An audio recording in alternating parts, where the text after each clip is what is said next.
Bora estudar!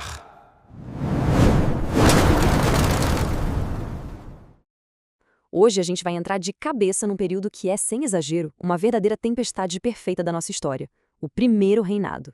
É meio louco pensar que aquela independência recém-conquistada, que começou com tanta festa, virou um caos tão rápido. Foram só 9 aninhos, de 1822 a 1831, mas esse tempinho curtíssimo rendeu um desmoronamento político, econômico e militar que, olha, é de cair o queixo. Para entender essa bagunça passo a passo, a nossa explicação foi dividida assim. Primeiro a gente fala da independência, depois da crise econômica, a Guerra da Cisplatina, as agitações políticas e, para fechar com chave de ouro, a abdicação. Um roteirinho completo de como tudo saiu dos trilhos. Então, ponto número 1, a independência. É o nosso ponto de partida. Ano de 1822, rompemos com Portugal. Maravilha! Mas o trabalho pesado estava só começando, porque a gente precisava construir um país inteirinho a partir do zero. No centro de tudo isso estava ele, Dom Pedro I. A nova ordem política do país girava totalmente em torno dele. No comecinho, as elites locais, tipo os altos funcionários e a aristocracia rural, apoiaram a ideia com bastante força. Só que o desafio ali era gigantesco. Tinha que unir uma nação que, na real, era super dividida, totalmente fraturada e que não tinha um projeto de país em comum. Olhando para essas datas, dá para ver como um relógio correu contra o Império. É um efeito dominó impressionante. A gente tem a independência em 1822, aí já engata numa guerra pesada em 1825, bate numa falência absurda em 1829 e, incrivelmente, em 1831 já rola a abdicação. Em menos de 10 anos, o poder absoluto do imperador simplesmente evaporou. O que já puxa a gente direto para o nosso segundo ponto. A crise econômica, o verdadeiro desmoronamento financeiro. A base do país começou a ruir quase que no dia seguinte à fundação.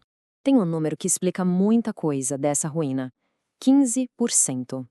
Essa era a taxa de alfândega super camarada cobrada dos produtos britânicos. O que aconteceu na prática?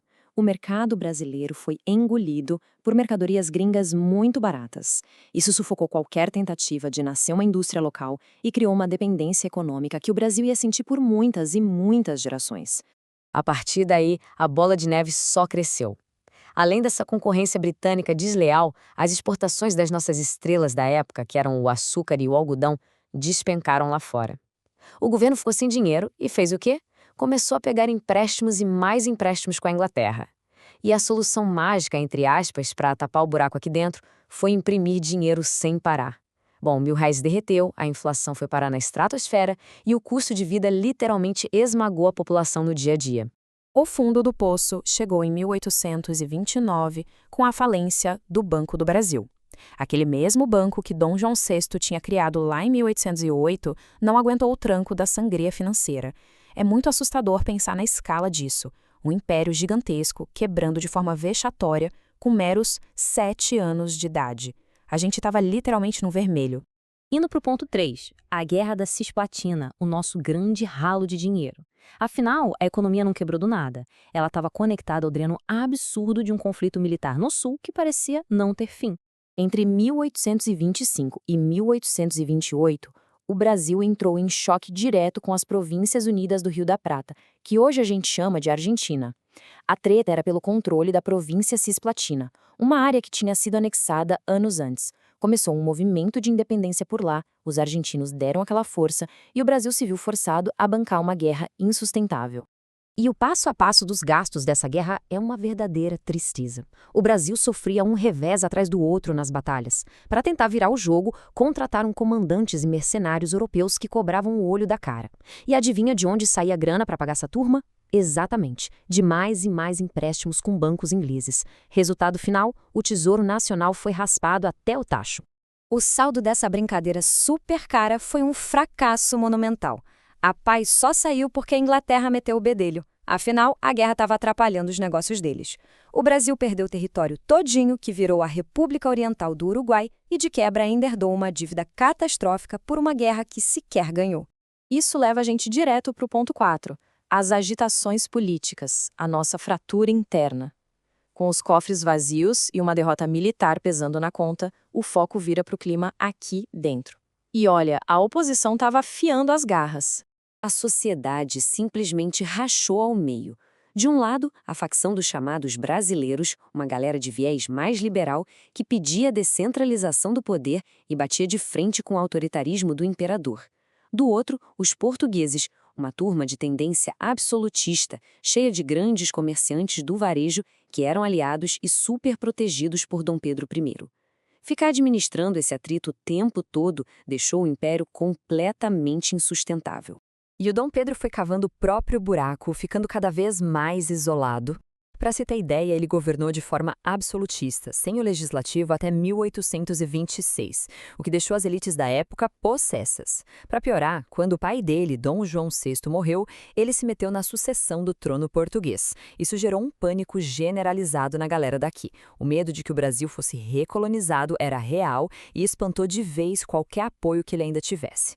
Toda essa panela de pressão explodiu em novembro de 1830, no Rio de Janeiro, num episódio famosíssimo, a Noite das Garrafadas. A briga entre liberais e absolutistas saiu dos salões e foi parar no meio da rua, numa pancadaria generalizada. A capital do Império virou um autêntico campo de batalha urbano. É até cômico ver as tentativas de Dom Pedro I de lidar com isso. Numa manobra de reconciliação, ele montou um ministério de liberais para tentar acalmar o pessoal. Mas, logo na sequência, do nada, ele destituiu todo mundo e encheu o gabinete só com nobres portugueses absolutistas, que ficou conhecido como o Ministério dos Marqueses. Acabou. Qualquer restinho de paciência da população com o imperador virou fumaça ali mesmo. Aí fica aquela pergunta solta no ar, né? A economia estava no esgoto, o banco falido, a guerra perdida e não sobrou um único aliado de peso na política nem no exército. Para onde o imperador ia correr? O nível de destruição da tempestade perfeita estava no máximo.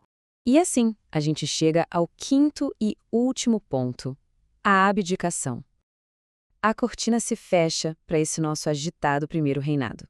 O golpe final aconteceu no dia 7 de abril de 1831. Completamente escanteado pelo exército, sem a elite e com o povo quebrando tudo nas ruas, Dom Pedro I foi jogado contra a parede. Sem ter mais para onde ir, ele foi forçado a abdicar do trono. E reza a história que na hora de assinar a papelada e se mandar para a Europa, o imperador soltou essa frase cheia de peso: "Entre mim e o Brasil está tudo acabado e para sempre." Um final bem amargo para quem tinha levantado a espada proclamando a independência tão pouco tempo antes. Com a ida dele, o fantasma de virar colônia de novo sumiu. Legal. Mas sobrou uma bucha gigantesca. O trono de um país continental, quebrado e super dividido na sociedade, caiu no colo do filho dele, o Dom Pedro de Alcântara. O pequeno e absurdo detalhe, o menino tinha exatos 5 aninhos de idade. O que deixa a gente com um gancho muito bom no final da nossa análise. O Brasil se consolidou independente e a tempestade do primeiro reinado passou. Mas fala sério. Como é que uma nação fraturada, politicamente esfacelada e sem um tostão no bolso ia passar por uma transição tão tensa, sendo liderada formalmente por uma criança de 5 anos? Os problemas monumentais do período regencial estavam apenas começando a aparecer. E com esse baita questionamento, a gente encerra a nossa explicação por hoje. Muito obrigada pela companhia e até a próxima. Obrigado por assistir esta aula. Espero ter ajudado.